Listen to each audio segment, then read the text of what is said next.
All right, here we go. Welcome, everybody. Welcome, welcome, welcome. I am excited to get this thing kicked off today. I will do a little bit of an intro here in a second, and we'll introduce all of our panelists. Just a quick sort of housekeeping thing. This is like Hollywood Squares. This is the Brady Bunch style. So if you could just please keep your microphone on mute. We want to make sure that everyone is able to be seen, interact. The format here is going to be a little bit different in the long run, which I'll get into in a minute as well. But want to say thank you for coming. Want to say that I'm excited and honored to have a really diverse group from a total industry standpoint of panelists here to talk about transparency in the Opportunity Zone program. And so I know that everybody has some questions. Again, just sort of like logistic housekeeping before we kick off. If you have questions, put them in the chat. We'll get to as many as we possibly can. We're going to have about a half an hour or more, a little bit more of Q&A panel discussion. I'll be moderating and we will then get into some Q&A for the latter half of the hour. There will be an open forum after the hour is complete for the last half hour. And it's going to be a little bit different. We're going to shake things up and we want to do more of a think tank style collaborative breakout session. So it will be an opportunity for you to meet some new people, be assigned to different rooms. And we do have a question to pose to have you all come up with some solutions, or at least talk about, circle back, and we'll discuss. We think of this kind of like a PhD course, right? You're in class for the first hour. You get to go through the lecture, and then we get to explore the lab. So with that, I just wanted to kind of set the stage here. But Keith, do you wanna kick things off? Hey, good morning, everyone. Ladies and gentlemen, thank you for, and happy Thursday, being with us once again. We're delighted to have you join us on this first of a series of unique, engaging, timely webinars filled with information, education, and demonstrations of Opportunity Zone applications around what we believe to be a cornerstone of transforming the American recovery, revitalizing economic conditions, inspiring a 21st century educational collaborative approach to the future of work. And that future is now.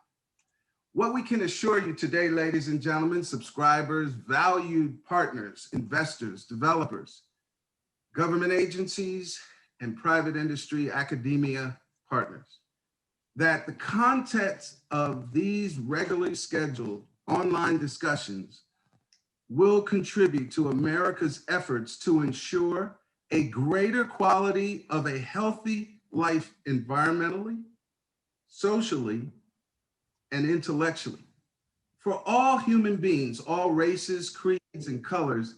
And as my dad used to say, and remember, he only had a GED education, for whomsoever will. The quality of life, we believe, in these areas where governors from your state, Congress, and the Senate in 2017 under the Jobs Act tax cut plan have defined as distressed communities are, we believe, positioned through the investment of private capital to develop a rebirth and to catalyze an economic renaissance in urban centers and rural communities throughout this nation. These efforts will foster both a racial and economic parity. We believe today's conversation will lead to next steps that will help foster a new economy, a new community, retooling, retraining, and will create communities that care about advancing principles of opportunity and abundance. KDM is both humbled and proud to have made our commitment to launch this 5-year annual summit, the Innovation in Agriculture and Energy Opportunity Zone Summit. This year, October, once again, 2021, that is now supported by monthly webinars like this and podcasts that bring to America the nation's finest thinkers, doers, and dreamers We are grateful because it is the commitment that enables us to meet an organization with comparable core values and beliefs that together OzWorks and What Works team comprises of KDM and IAEOZ and the members of the team of OzWorks group that you will hear from today. And it will bring us to a place where I believe whether you're in agriculture, in energy, live in rural or urban, you're in STEM or you're in an HBCU, you will feel at home. You will feel a part of what we feel. We want to be about committing to what works. And so we thank you today, and we look forward to our panelists. Speaking of our panelists, it is truly my privilege, my honor, and my delight to present to you our panelists for today. And the list is not long, it's just substantive. Starting off with Ashley Tyson. Ashley Tyson, he's an Opportunity Zone Sherpa, a practicing attorney, an experienced entrepreneur responsible for the founding and growth of numerous enterprises across a wide array of industries. As a co-founder of ozpros.com, he has built a team that concentrates on helping real estate entrepreneurs, developers, and small business owners with current or future capital gains taxes. He helps to create a strategy to be able to make investments in qualified opportunity zones that create tax-free wealth along with a community impact. He's passionate about helping small businesses and large businesses. We're happy to have Ashley Tyson today as one of our panelists. Keenan Fikri. Keenan serves as a director for the research at the Economic and Innovation Group, IEG, better known as, in Washington, D.C., where he leads a research program that explores all aspects of this country's geographic inequalities. Prior to joining EIG, Keenan worked on an economic development research and policy analysis at the Brookings Institute, Metropolitan Policy Program, and the World Bank. Keenan obtained his master's degree in local economic development from the London School of Economic and his bachelor's at American University. And Keenan, you're filled with company today with people from around the continent of Africa and around the globe. We're happy to have all of you. Gene Milken Bonds, established in 1985 by Frank Hawkins Keenan, the Keenan Institute of Private Enterprise, where she leads, is a nonpartisan business policy think tank affiliated with the University of North Carolina Keenan Flagler Business School. The nonprofit institute and its affiliated centers convene leaders from businesses, academia, and government to better understand how the private sector can work with the public good. And trust me, ladies and gentlemen, you are about to hear from a CEO of a city, former mayor, and the way she speaks, advocates, and influences, I think she'll never lose that title. Eric Yost is a senior management analyst for the Opportunity.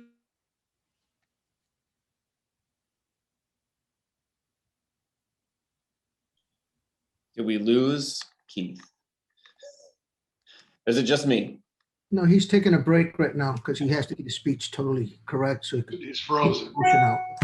Ashley, did you see the guy with, he has a cowboy hat on. We were just talking about that. Jose has a cowboy hat on. I hit him in the chat. I was like, dude, I love your hat. We're just talking about Ashley's need for a cowboy hat. Well, I'm going to roll with this. And Keith was doing such an amazing job at introducing all of our panelists. I love the expression on his face right now, though. Gotta love this tech stuff. You gotta love the catch, where they catch you. They always catch you like that. Yeah. Oh, for sure. Well, Eric, if you're there, would you mind unmuting your microphone and maybe just giving a brief final bit of your bio here?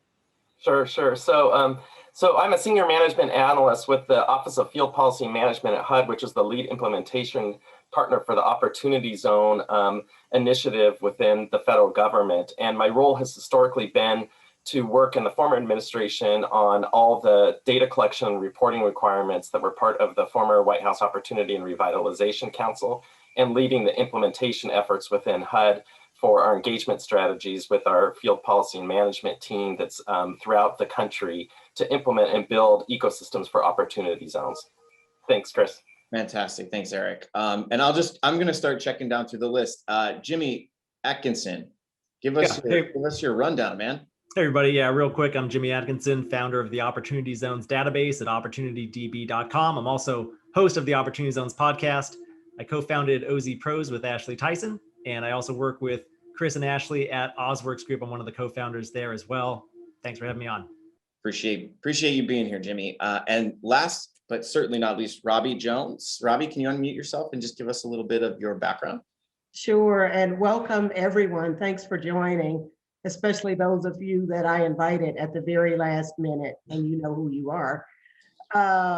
I own a financial services company based in Houston, Texas. Historically, we have focused on public finance, so we underwrote muni bonds and provided advisory services to state, local governments, and all types of political subdivisions. We added to that several years ago and started working with developers and other business owners who had projects in the public sector, and from there very happily jumped feet first into opportunity zone world. So we continue to work with municipalities, but also businesses and owners with projects. Thank you, Robbie, so much for being here. And I'll kind of transition us slightly here. And thanks to all the panelists. Keith was doing such a wonderful job. I'm a little bummed that he froze in that weird position, but my name is Chris Cooley. I am a community builder. For the last 7+ years, I have been collaborating with companies, developers, businesses to launch co-working spaces, incubator spaces, and accelerator programs all over the country and all over the world. And so as one of the co-founders of OzWorks Group, we decided that we wanted to create a community space like a physical co-work in an online world. And so Jimmy and Ashley, who mentioned their role in this as well, we wanted to be able to start to democratize access to resources for people who are interested in and committed to opportunity zones. And so this forum is one of those types of resources. We are fully ready and interested in having collaborative conversations from different perspectives. And it's one of the reasons why Keith and I decided to collaborate on a sort of joint fusion between OzWorks Group and What Works and the IAEOZ podcast.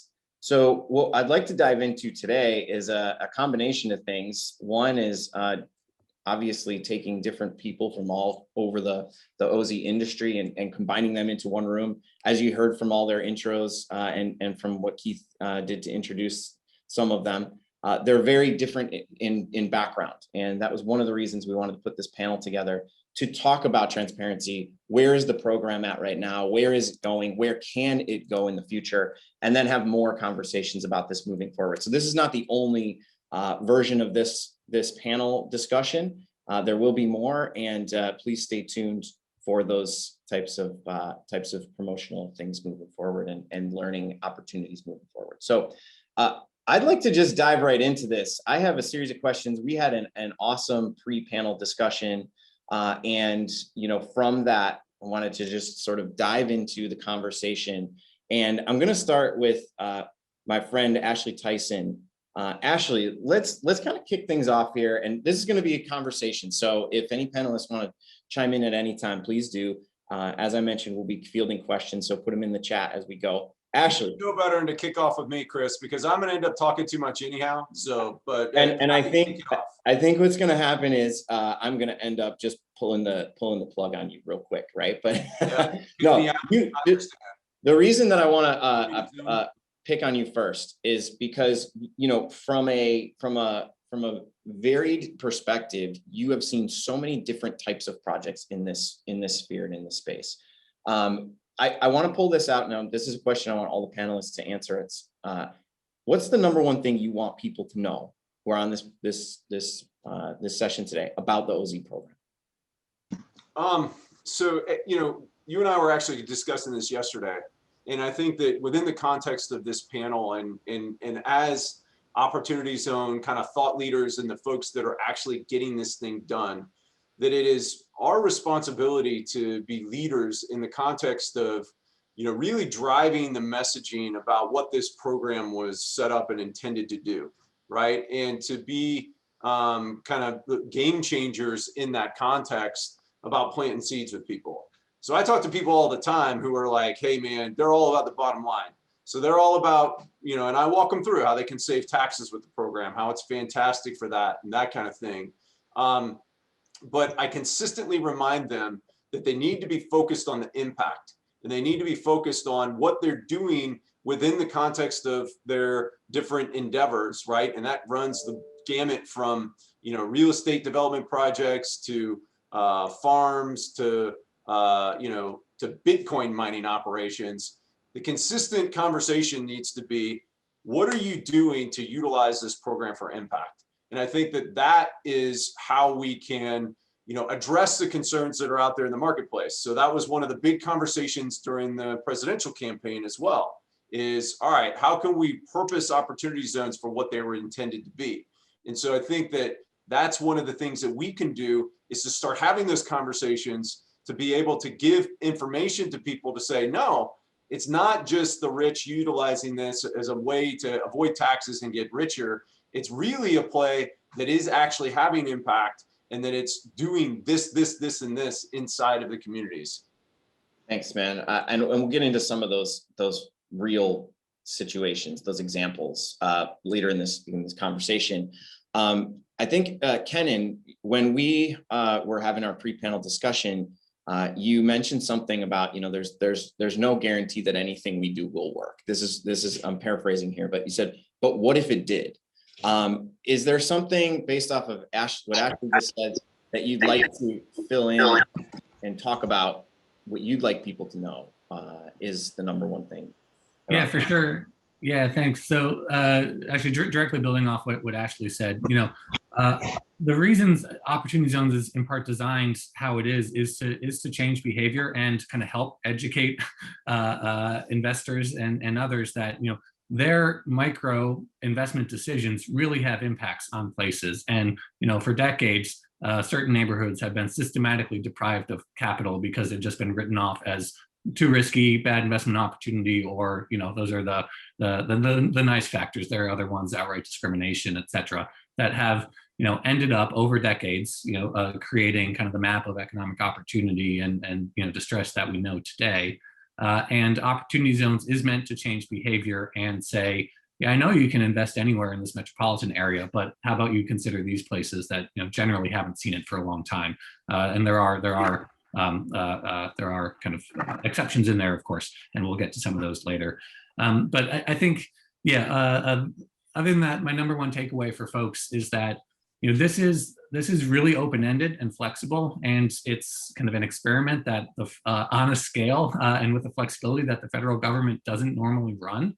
So that means that we can kind of take this and make of it what we want to. So if everyone approaches Opportunity Zones cynically, that's real undershooting of potential. But if people see this as a chance to do real impact, to get engaged and build networks, and kind of see their role as part of a community and investing in it and helping them recover and seed opportunity for generations to come, because we know that these investment decisions do impact places on generational scales. That can be really powerful. So I always, I'm an advocate for getting as many people involved as possible and helping everyone see how they may see what role they may play in kind of helping not just gin up investment for Opportunity Zones, but maybe make sure that investment does reach impact on the other side. Thank you, Kenan. I want to play a little bit off of something you just said, and it's the varying degree of different places that this program can actually be implemented, or it is implemented, but where it can be utilized. So, and Robbie, I know that you have a little bit of a perspective, or a lot of a perspective on the difference in those places, right? You mentioned early in our conversations that you grew up in Alabama, and that there's not sort of a blanket way to cover maybe the places that you live and operate in now versus where you grew up. Do you want to just kind of chime in here and talk a little bit about the one thing you want people to know about the OZ program in that sort of context? No, absolutely. Thank you. What I would like to stress, my two-word answer is they work. I think that not only do they work, but because of the broad nature, as Kanan described, they provide one thing that I, as a banker, don't frequently see, and I'm very happy to see it now, and that's the residents of communities where projects will be built and businesses are opened, actually have an opportunity, when properly handled, and I see it handled well, delve into what is going to happen in their community. They have a voice in, this will impact me, and I want you as an investor to know that it will impact me, and maybe you should tweak it in a certain way. The banker in me knows and fully appreciates that these projects, no matter what type they are, have to make economic sense. But because they make economic sense does not mean that they cannot also have a very positive impact, whether it is in a small community such as Tuskegee, Alabama, where I very happily grew up, or Houston, Texas, where I very happily make money now. They work in both places. Measurement requirements may be different. Investment opportunities are certainly different, but through the Opportunity Zone incentive, everyone has an opportunity to participate. Thank you for that. I want to dive into some of those points that you made a little bit later here in the conversation. I'm ready, and I'm wanting to ask Jeannie Bonds the same question. So I think I know Jeannie has a slightly different perspective, and part of this discussion is to make sure that we are laying all the cards on the table. That's one of the things that that we believe in at OzWorks Group. It's open dialogue, it's open conversation. And Jeannie, I want to ask you the same question. What is the one thing that you'd like people to know about the Opportunity Zone program from your perspective? Thanks, Chris. So absolutely, the federal government has a long history of community development programs in this country. And traditionally, it takes a carrot and stick approach. You can see that in all types of previous legislation. This legislation was filled with carrots and not a stick. So what I'm concerned about is equitable and inclusive development and how that happens in low and moderate income communities. What Keith didn't say about me was I was at the Federal Reserve before I came to UNC, and we were one of the regulators of the Community Reinvestment Act. It definitely has carrots and sticks in its approach through the regulatory process, which helps to keep a temperature on capitalism. So I would want people to know that there are frameworks out there for equitable and inclusive development. And even though it's not regulatorily required in this program or promoted necessarily, that there are tools out there that you can use to make sure that the true benefit of this program is actually realized. So that it is a program that benefits individuals and communities and not just investors. Thanks, Jeannie. This is one of the main reasons that Keith and I originally connected in a fusion conversation between OzWorks Group and KDM and Associates and IAEOZ and What Works and what they have going on. Our conversation started through actually Jimmy Atkinson's pitch day event, and it first started in talking about diversity, equity, and innovation/inclusion. And that has been something that at OzWorks Group we have formed a committee around, and that we've been very committed to and conscious of, is how this program can truly be exposed to and introduced to the people in these communities, so that it doesn't become just an exclusive sort of access point. So I appreciate that very much, and it's one of the reasons why this whole session even came together today. So thank you for that. Jimmy Atkinson, man, you have like, talk about the biggest probably perspective on the industry of anyone from a 30,000 foot view standpoint. Man, what do you want people to know about the OZ program based on the hundreds of hours of conversations you've had with so many people in and around this? Can you boil it down to 60 seconds for me? So some context from what Chris is talking about. I've hosted, I think, over 130 episodes now of the Opportunity Zones podcast. Shameless plug, you should go listen to it if you haven't yet. And hello to everybody out there. I actually see a few former guests of mine joining us today. A lot of friendly OZ faces out there. Thanks for joining us today. I think just to kind of piggyback off of what Kenan said, it's all about changing human behavior with respect to getting people to invest in areas that traditionally have lacked private capital investment. I agree 100%. Humans respond to incentives. And I think this program creates a very powerful incentive to attract capital to these 8,700 plus locations around the country that have traditionally lacked private investment. It's not a perfect tool. As Jeannie points out, there's no stick, and maybe we do need a little bit more of a stick. I don't necessarily disagree with that. I think that's part of what the Biden administration may end up doing with opportunity zones as the coming months and years unfold. They may put some more guardrails on. I'd like to get into a discussion of that and what benefits and drawbacks may result from that.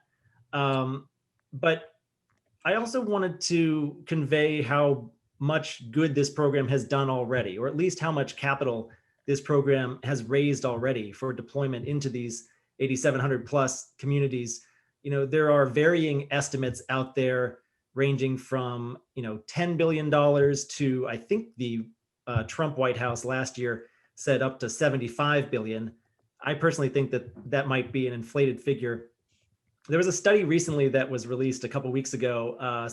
A group from UC Berkeley got access to some Joint Committee of Taxation numbers through the IRS, and they saw that $18.9 billion of OZ investment was made in 2019. And that data is not complete. That's only from electronically filed tax records. So I think we're talking about several tens of billions of dollars per year in capital that is raised for these communities. And just to put that into perspective, the second biggest government community development program is New Markets Tax Credits. And that program raises $3.5 billion per year, roughly on average. So just to give you a sense of the scale of opportunity zones, it's very flexible, it's very powerful. It's not a perfect tool. It does have its challenges. I like how Kenan referred to it as an experiment. It is a little bit of an experiment. I still think it's early days. The jury's still out. We still don't have a lot of data on what's transpired in 2019. And certainly we don't have a lot of data from 2020. I'd love to get more reporting. I'd love to keep moving this program forward in the right direction. I think that's what everybody would like. A lot of successes so far, but certainly a lot of challenges ahead and a lot of questions that are still unanswered. So I'll leave it there. Chris, I'll turn it back over to you. Thank you. It's perfect, man. And I'd like to talk about some of the successes and maybe even some of the early failures as examples as we peel back the layers of the onion in this conversation. I know all of you have been a part of projects that you've seen work, you've seen maybe not work so well or stumble. And I think talking about some of those potential stumbling blocks is important. And I think a lot of people here would benefit from hearing some of that. So, Jimmy, you mentioned, that there, and Kenan similarly, that this whole thing is still being shaped. And Ashley mentioned this as well, that as a community, having these discussions, we can actually help to shape and maybe even build the stick, right, that has the carrot on it. So I want to encourage us all to kind of think about that and how we can come together to design some solutions. Eric, I'm kind of ticking down through the panel here. And I would love to hear from you as well, the one thing that you'd like people to know about the OZ program, and then we'll kind of get into a little more blended discussion here. Great, yeah, welcome everyone. First, I just really wanted to thank everyone that's participating today. You are the people creating this ecosystem for opportunity zones, and you are the people that have not been at the table for economic development in the past. And I think that's the most critical piece that I wanted to share today, is that opportunity zones brought to the table private investors that historically had not invested in communities to use their capital gains for economic development. And it really, when people say there's a lack of data, I turn to, there is not a lack of data, there's just a lack of one place collecting the data. Because I can tell you, between the tools that we've collected from Novogradac, from EIG, and then collectively what we've collected at the federal government on transactions, we have hundreds and hundreds and hundreds of positive impact transactions happening across the country because of the work that you in this room and those that are not participating today but have been participating along with Jimmy and the OZ works groups on transactions. So the one thing that I wanted to say, and building off of this is a unique time where we brought together those that have historically not invested in communities, that have used their capital gains to reinvest into more traditional capital markets, to actually have a chance to have a seat at the table with community economic development leaders and nonprofits and local organizations to have that discussion about what does community economic development look like, and utilizing capital that historically would not have been placed into these communities. And so what it does is it gives a burden and a responsibility for those that are in the economic development world to learn about capital markets and to learn with those that are looking to invest their capital, to learn about what that means for their community. And it gives those that have capital and are investing in communities to have a seat at the table with economic development departments and local leaders to share with them and learn what their experiences are and what their communities need. And we've seen that across the country, where we've seen these amazing discussions start to happen about what are the needs of communities and how can your capital help to benefit communities in a positive way. And lastly, what I wanted to share was that this provides an opportunity as well for all of you on this call to be able to share what your impact is having on communities. It isn't a fact that we are not having an impact, it's that we need to get from you what your impact is having. Jobs created, capital invested in affordable housing developments, new businesses being preserved or created across the country. And through the data that I've collected across the country, I can share thousands and hundreds and thousands of transactions that have happened that have created jobs for local communities that, but not for your capital, would not have occurred. So the question becomes, then what are we going to do next in this Biden administration to ensure that we do have the data on all of the data that's been out there? So we want to get all the data that's been collected to make sure that it's impacting communities in a positive way. And then how can we inspire all of you to work more strongly with communities, leverage tools and resources that have been created on other programs that have happened in the past, but you're creating a brand new marketplace. You're creating a new dynamic for investing in communities, and you're leveraging capital that would not have flowed to these communities in the past. And so we need you to be partners with our community economic development communities to help to ensure that we continue to build off of this program, as it is a more open source, but it's also very infant in its early stages. So what I would really like to say, it's about people, and people make transactions happen. And all of you and all of us together can have a responsibility to make sure that we have these open discussions. And things like what's happening today are so powerful and happening across the country that would not have happened, but not for these questions about new capital coming into marketplaces. Yeah, it's fantastic. Thank you, Eric. And as the data person on this panel, Kenan, I'd like to hear some of your thoughts about what Eric just mentioned. As far as having data, I come from a data background too, and it's like data can tell a story, whatever kind of story you want it to tell, right? It's what you do with that data that's really important. So can you talk, Kenan, a little bit about some of the data that you collect? If people who are listening are interested in finding data, where do they go? What should they be looking for? Yeah, good question. So before I get to that, I mean, building on some of what Jeannie said, in addition to maybe some sticks, we also need sunlight. Sunlight is the best disinfectant at all, and that's right now not part of the Opportunity Zones equation or experiment, and that was never really envisioned, but that's how it transpired, thanks to getting past the reconciliation and all. And I think the last administration was slower than it needed to be. potentially. I don't know how necessarily all that works, but to just try to triage without try to get more data out there. And we're hoping that the Biden administration will be fast as well, because as we saw with the study that Jimmy mentioned that just came out of Berkeley, there's a lot of opportunity zones activity out there. And I think along the theme of you can make data say what you want. That study led with only 16% of census tracts that were selected for OZs have received any investment. But by the same token, that's over 1,300 different census tracts. By the same token, regulations weren't finalized for the program until the end of 2019. So the program was really an incubation that entire year. It went from 0 to coverage of 1,300 tracks with tens of billions of dollars. Like that could be reasonably seen as a sign of success for the first year. And we know based on Novogradic's data and others that the size of the market likely quadrupled over the course of 2020. So you can envision the map very quickly getting to at least a third of opportunity zone census tracts have received something, setting aside the quality or type of investment that they've received.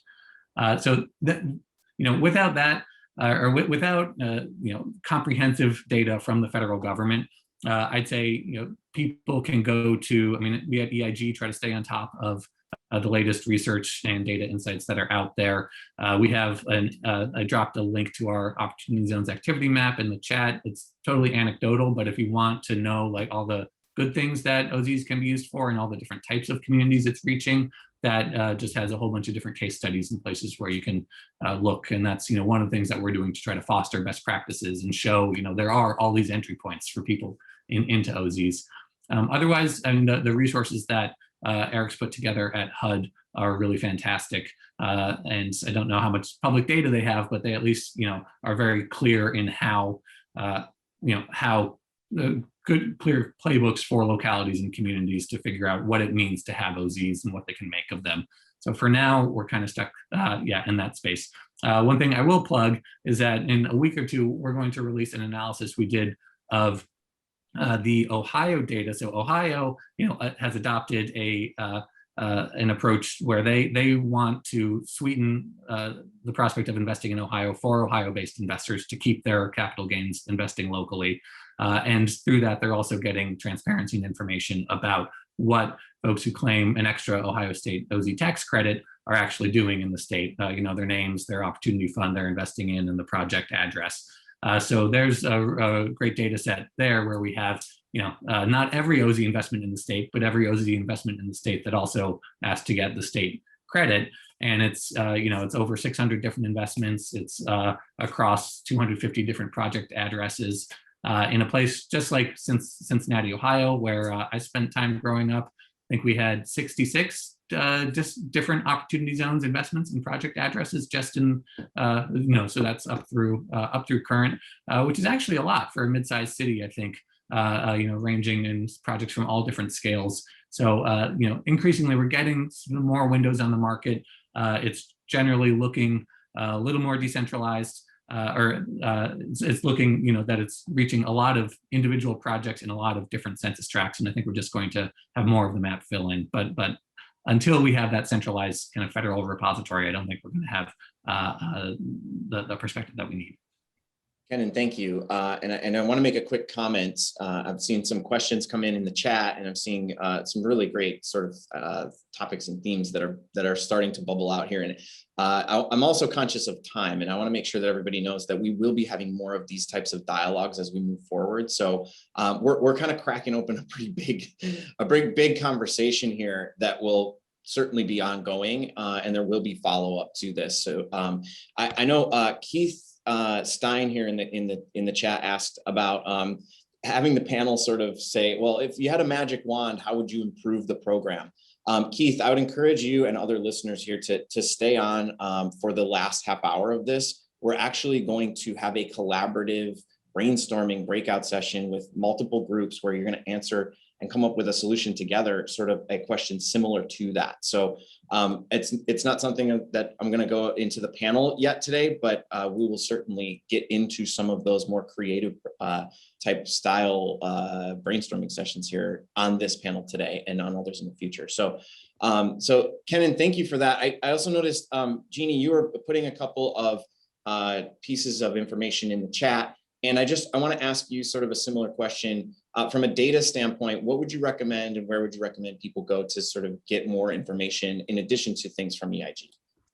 Yeah, I posted that the Urban Institute has some interesting data collection methods as well. But I guess I would stress that these are individual projects. Some are real estate projects, some are business development projects. It is a really extensive process to track financial transactions and figure out what the actual impacts of those transactions are. So I posted a paper I did with some colleagues at the Federal Reserve that did that, and it's quite the cumbersome process. It's a long period of time, a lot of complexity, and a lot of players. In addition to the investors, you've got local government, state government, philanthropy, which I'd like to plug at some point for being a major contributor to the good in this program. But it takes a lot to track those transactions, and that would be for each individual one. So I think we're a really long way from having a full data picture and fully being able to evaluate the impact of even the individual projects. So I would just say, stay tuned for some of those cases and models that'll be coming out that'll actually walk through that process for the various projects. Yeah, it's a really fair point, right? I mean, the timeline has been short thus far for tracking like that type of massive data. And just, I want to slightly shift gears here for a second. There was a question that came up about the term success, and Jimmy, you mentioned this in the chat as well. Like, how do we define success? You know, and we all might have a slightly different perspective on that from our backgrounds and the way that we are plugged into this OZ industry as a whole. Jimmy, do you have a definition of success for an OZ program? I don't know. I don't off the top of my head. Maybe we can brainstorm one together. So I think there's a few different stakeholders in the OZ, among OZ participants, right? And they all have their own definitions of success. There's, I mean, just to pick a couple of the biggest ones, there's people on the investment side, right? And then there's the community itself. I think those are probably the two biggest stakeholders in this program. So from the investor's point of view, and that's typically the point of view that I deal with a lot at Opportunity DB and at OZ Pros with Ashley, you know, they want to see some successful returns. They want their investment to produce a return on investment, some sort of ROI. They want to be able to make some money, right? And they want to be able to take advantage of all of the tax benefits that the federal incentive has to offer, right? At the end of the day, there's a capital gains tax incentive. If there's no appreciation, if there's no gain to write off at the end, it's kind of a waste of time, right? So I'm just being realistic there. Like, the investment has to make sense. It has to be a good deal. Well, we've heard that a bunch, Jimmy. I'm going to interrupt you for a second. Go for it, man. Bunch that the opportunity zones don't make a bad deal a good one. It's like icing on the cake. The problem is what's a good deal? So is that a 14% IRR, or is that something that's at least you make some money on it, right? And I think that's probably the big maybe definition of success inside of that, is kind of repositioning and utilizing the opportunity zone communication and tax benefit to maybe bring down investors' expectations to be able to go into some of these other deals that have more community impact than just a typical really juiced real estate deal. Right. And then go ahead, Jeannie. Oh, no, I was going to say, so I was going to interrupt Ashley because I would say you have to look even bigger picture. So, you know, we're all people who pay taxes into this system, and this is a government initiated program. So if the government is allowing people to get a break or a benefit in the tax code, you know, so the government's losing some money over here by allowing that to happen, with the goal of that money being reinvested over here, which then lifts up this community and improves it and improves everything overall. So I think you have to look at it as it's a government program. So the success is going to be based on individuals, certainly, but it's also going to be based on the ability of the government to get back what it put in, and for communities to benefit substantially from it. So I think it just has to be a much broader formula by which you evaluate that success. Sure. And Yeah, and I wanted to build off of that because I think that is definitely part of the whole equation, which makes it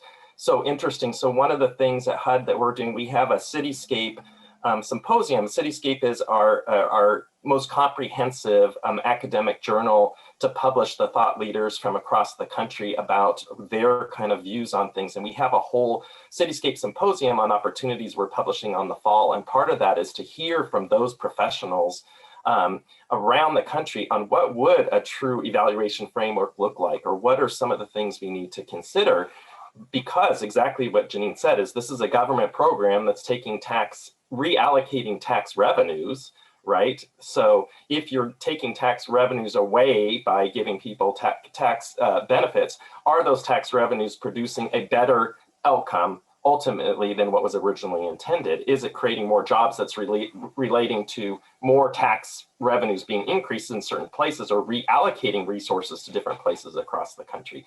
And so I think that framework is so important. We have a team at HUD in our Office of Policy Development and Research that we have started the discussion around creating those evaluation frameworks, looking at past programs throughout the federal government, both place-based initiative, tax incentive programs, the positive and the negatives around them, to see what would an evaluation framework look like around this.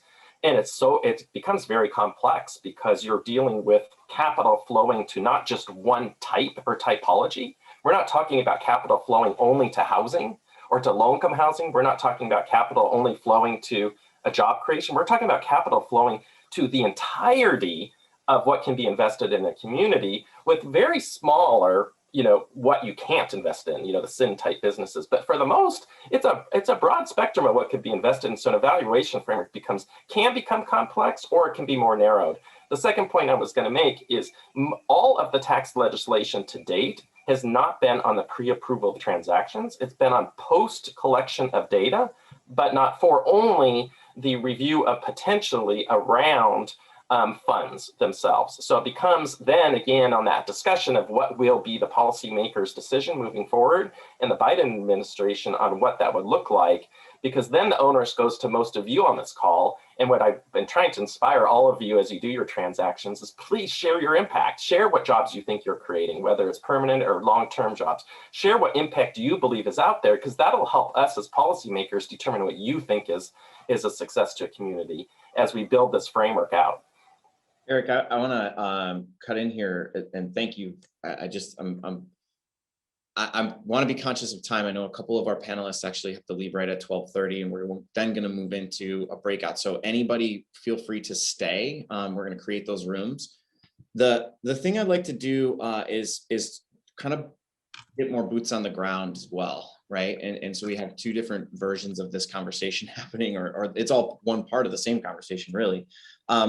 I don't know, Robbie, do you have any examples or any ways that you would define success in and around opportunity zones, maybe that you've been a part of or seen transformationally happen on the ground? Absolutely. And what I would like to start with a very bad analogy. I think for the most part, success is kind of like beauty. It's in the eye of the beholder. So on the one hand, certainly, and I do hesitate to call it a program because the legislation does not, but the incentive was created to do certain things, and the creators of the incentive have their definition of success, and certainly that's the overarching one.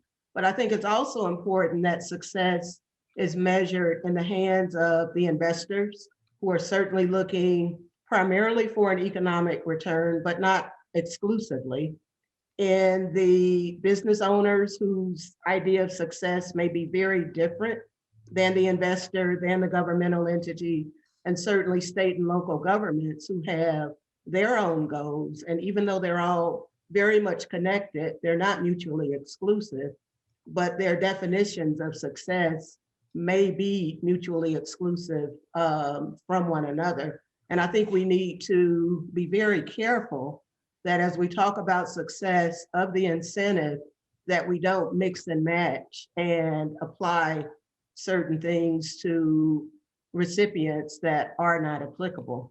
In terms of successes developments that I've seen. There are, to Jeannie's point, one of the things that I'm very encouraged by is the increasingly active participation of philanthropic organizations to really boost and give a jump start to other investors. So for example, a foundation might say, you know, hey, Oz Fund, I see that you have a venture capital fund, you're funding an incubator project in the middle of a depressed area in a city. Great, new jobs are being created, new businesses are being created, but the job owners, prospective job owners need training. So I will use my philanthropic dollars to encourage and create training programs, and that's beneficial.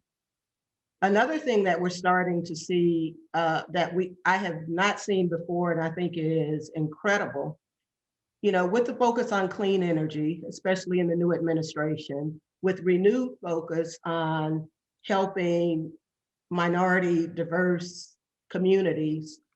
I'll give an example. We're starting to see solar energy developers teaming with farmers, Black farmers, to build solar farms, to power, in some cases, HBCUs, et cetera, et cetera. So here you have developers who are doing it for their own reasons, which are great. You have farmers who have suffered a lot during the past 10 years with a renewed source of income. To the extent that these are located in opportunity zones, the investor base has therefore increased. And I think it's a win-win to see situations like that. Here in Houston, where I live, we have a lot of developers who, with interested and very focused investors in hand, are going into communities which have been totally and completely overlooked in the past. They're doing small projects, but one small project really truly can spur other projects. If the first project is a multifamily housing project, what you soon see follow are small businesses to service the residents of those communities. So I think that success is measured in different ways by communities, by investors, by business owners, and to each his own. As long as the intent of the legislation is honored and followed, and we, you know, do bring sunshine to all of it. We do need transparency. We need more reporting. And quite frankly, opportunity zones need a better marketing plan. The opponents had a great marketing strategy against opportunity zones for 2 or 3 years. And I think there needs to be more communication, more involvement from the individuals on this call, for example, to get the word out that this is a good thing and here's how it can work. Robbie, you like transitioned perfectly, because that's that's what I wanted to say about Ozworks Group, is that we truly designed this to be a bridge and a forum for communication in an online space, right? And so the abilities and capabilities of all the people on this call go well beyond all of our individual capabilities, right? And so that collective knowledge base, that collective sort of drive and vision is something that we want anyone and everybody to participate in, as long as it fits with your strategy around this. And so I appreciate also Jeannie making note that this is, you know, is not a program, that it's an incentive. I am changing my language around that, as you know, I've been around this for a few years through Ashley and Jimmy, and I'm certainly no expert, which is why we have a panel of amazing experts right here. I want to be also conscious of time, knowing that we will continue to roll out more dialogue like this. I'm so appreciative of everyone who is participating. I know there were a couple of specific questions that came up about policy and next steps, different timelines, things like that. So if you want to stick around just for a few minutes after 12:30, I've asked Jimmy to hang out for a few minutes. He said he has a couple of answers potentially for those questions. So he's shrugging his shoulders like, yeah, what are you talking about, man? Ashley, Chris. Yeah, Keith, you're here, you're back. Hey, Chris. There he is, he's not frozen. I am back. And I got to talk quick because I don't know how long they're going to keep me in this room. You know what I mean? I mean, a shameless plug to Cox. I'm telling you right now, between Cox and broadband, how could they allow me to, talk about Eric Yost and his most prominent, important, and illustrious professional position in this Opportunity Zone conversation, and then I get cut. But ladies and gentlemen, success opportunity zones, okay? Here's what success looks like. In Trenton, New Jersey, between 3% tax incentives for retail outlets in urban areas and urban enterprise zones.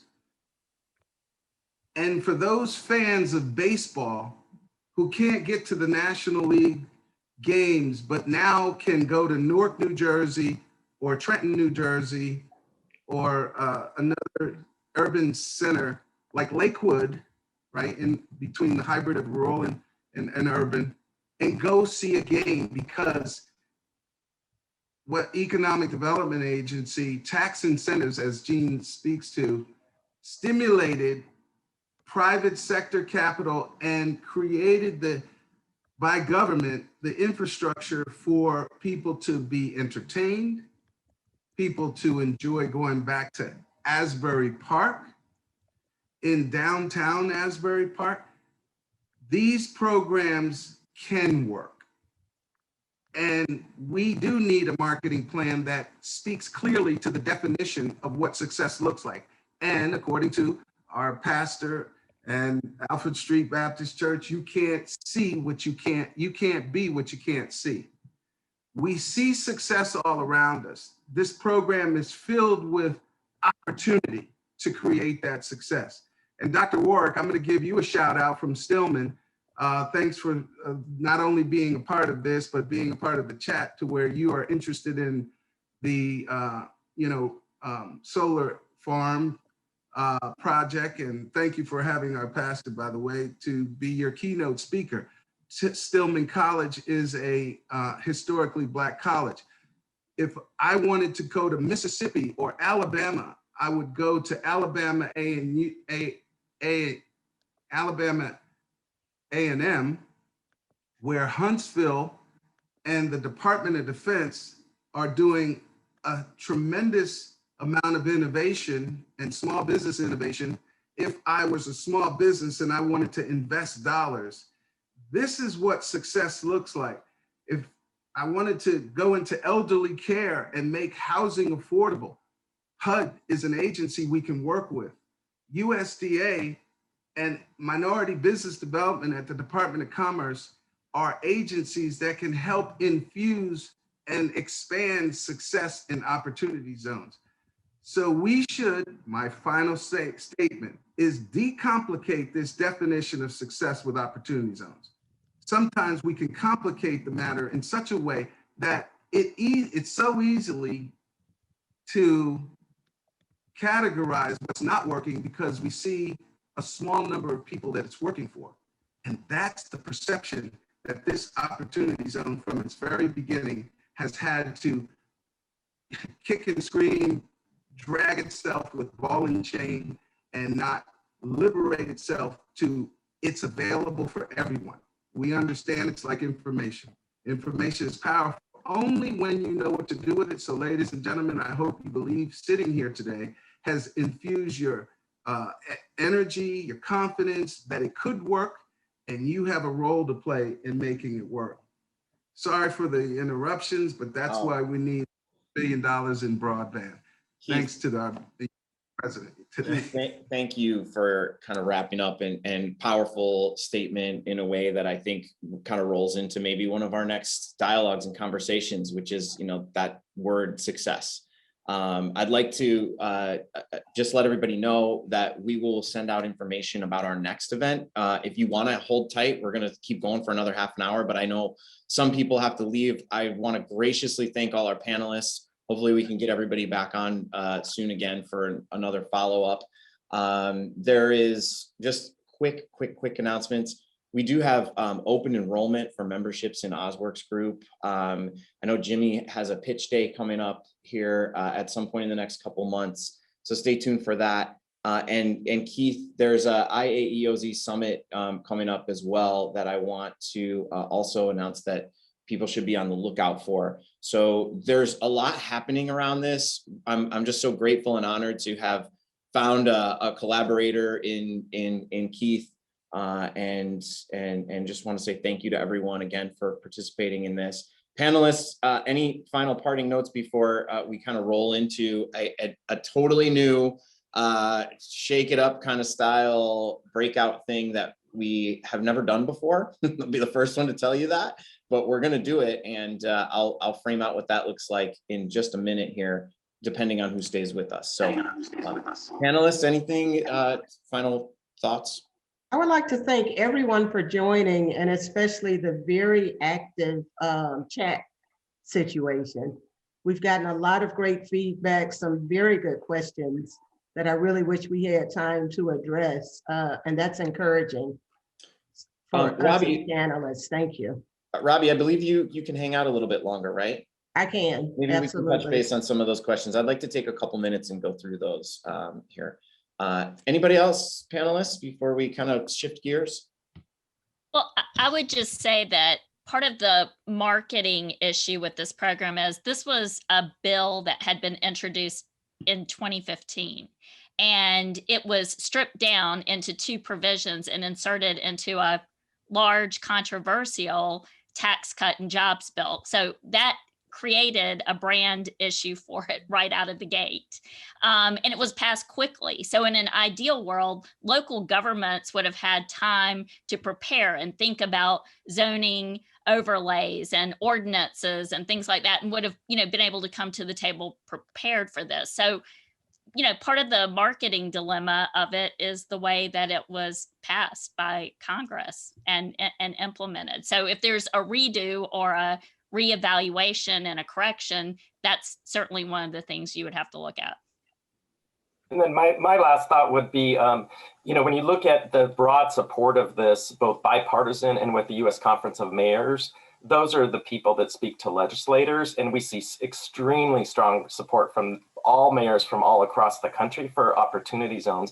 And the other thing I was going to say, through all their surveys they've done through each year of the initiative, and the other thing I was going to say is there's a kind of a second piece of the opportunity zone incentive. We have what's happening in state and local governments. We have what states have done to pass legislation to either, in some cases, to put more in place to actually enhance the initiative and look at it by adding additional benefits, or in some places kind of taking away from it, like what we saw recently in New York, but then you see other states just recently adding to it.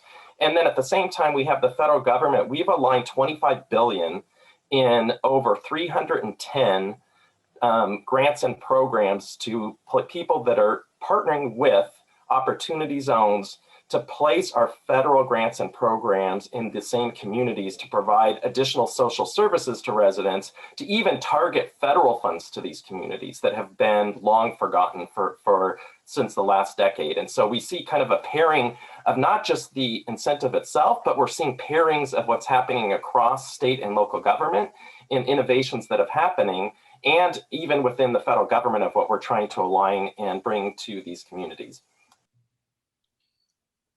Thanks, Eric. I mean, I feel like there are so many layers that we just are going to keep unraveling here, and it's important.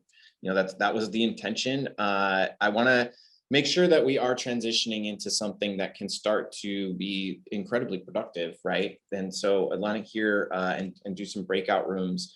Does anybody have to leave, or or any closing thoughts?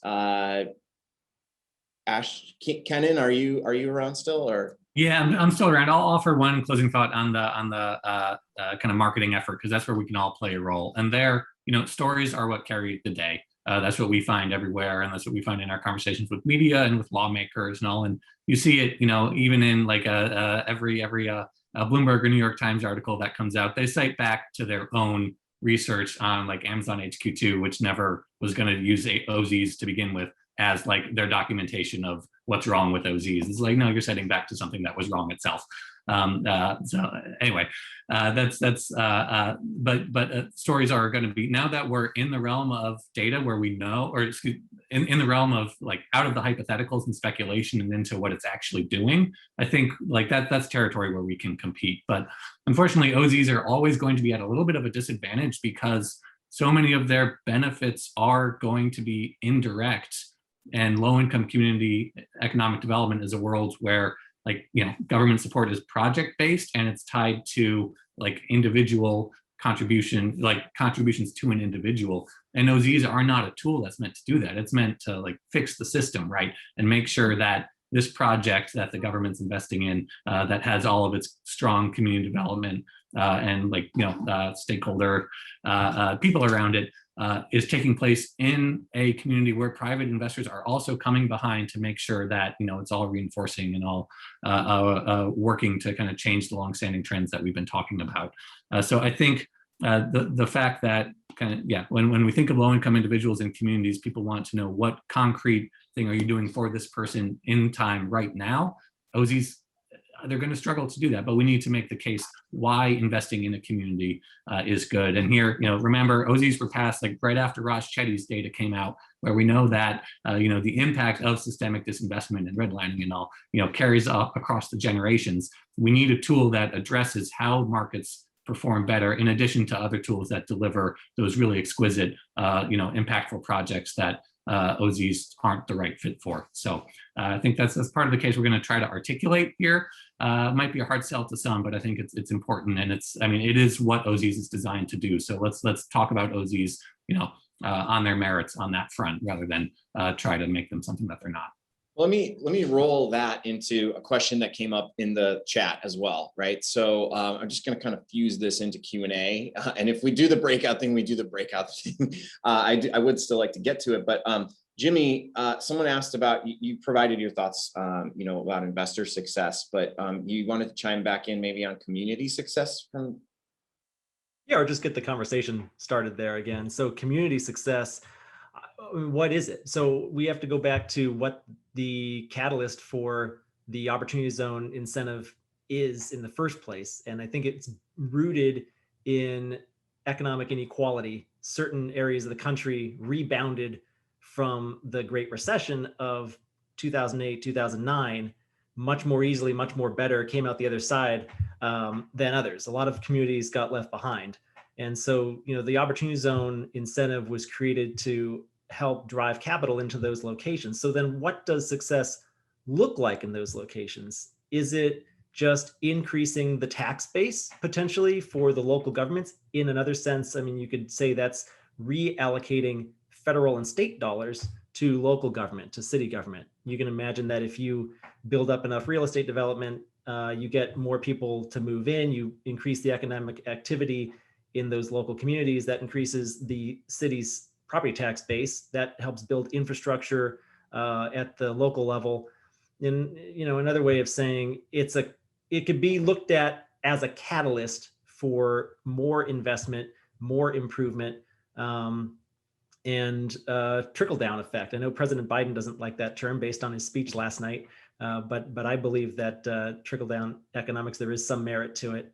I don't know, would anybody else have any other thoughts on what success looks like at the community level, other than, just creation of more jobs, more economic impact, and broadening the tax base, deepening the tax base for local municipalities? Yes. So these are only 25% of the low and moderate income tracts in the country.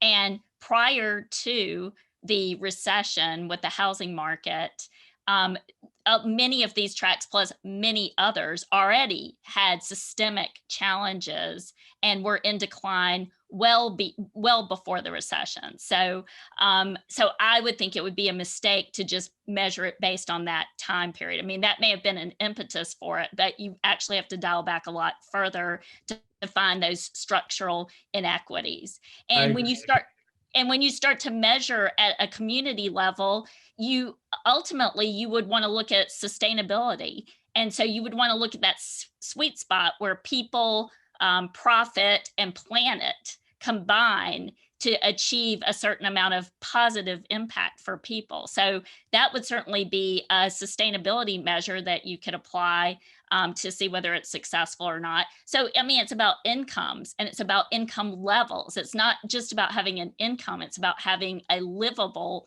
wage that allows you to live. It's about your housing. It's the social determinants of health. There's all factors that go into your quality of life and your longevity of life. And so we'd have to look at all of those factors. And this program, potentially can touch about 50% of those, the physical structures and some of those assets that go into it. But I'd say we just have to look at it much, much broader in terms of what is the positive impact for those people in those communities. Again, perfect transition. Thank you, Jeannie. It's almost like you guys are reading my mind. I would like to take a couple minutes here and utilize a breakout room. There's a question that we have teed up. Again, thank you everybody for being here. If you have to leave or you wouldn't like to be a part of the breakout room, I just ask that you please sign off, because we have to form the breakout room and then it gets very complex and confusing technologically if we have people dropping out and dropping in. So the idea here is that we're going to spend 10 minutes. We're going to kind of randomly assign you to breakout rooms. In the breakout rooms, I want you to discuss, and we'll post this question once you get in there, how can the OZ platform or incentive, I'm going to change my language, how can the OZ incentive advance racial equity? This is like very open-ended in a way, but it's meant to be. And what I'd like to do is call everybody back in about 10 minutes and hear from one representative of each one of the groups what type of discussion you had, or what solution you potentially came up with. This could get really messy, and that's okay. Solving challenges is messy. This is a design think tank. So if you are ready, and I think Madeline has these set up, we're going to randomly assign, if you haven't used a breakout room before, you're going to get a little invitation to join. And we're going to see how this goes for 10 minutes. So again, I'll put the question in the chat box, and who knows who you're going to be connected with, but this is an open forum, open discussion. And what I'd like to do is use the collective knowledge base of this entire incredible group that's joined us today to see what we can come up with. So Madeline, if you could activate those breakout rooms, we're gonna see if we can break the internet. I did that once before in a Zoom call.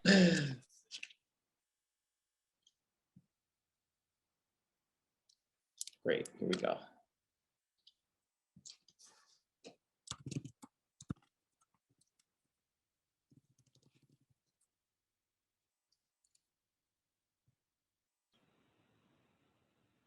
All right, so everybody's back or coming back, and I want to just say thank you for participating and being part of this grand experiment. I'm not too sure how it went. I never know, because you're in breakout rooms talking amongst yourselves, and so I'm just here hoping that everything's going okay, and that nobody's like having some kind of disaster. But we're back, and I would love to hear, based on this question that we posed, how can the OZ incentive advance racial equity, what may have come out of this discussion? And I realize that is a short amount of time, and one of the things I'm thinking is that we may want to do this as its own type of event.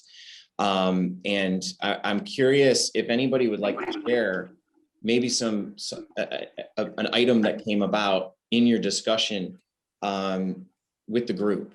And this, Chris, I had one that came up. Yeah, of course. Thanks, Ted. So as we started kind of talking, I don't normally think about what kind of, racial equity, when I'm doing my day-to-day on different assets that the company I work for holds. But one that came to mind, Caliber, inside of our opportunity zone, we purchased a vacant assisted living facility in Central Phoenix, which is a very diverse area. It was in an area that kind of been overlooked. It's been sitting there for years, and they purchased it, renovated it, and now it's a 96-bed operating mental health facility that's in downtown Phoenix. Created a lot of good, high-paying, quality jobs, and also, kind of took off the blight on the community that this building was, which it might still be if the opportunity zone incentive didn't come along. And one thing I would like to follow up, because I was also in TED group, seeing like the rise of like the changing of like the narrative of opportunity zones within the Black and Brown community.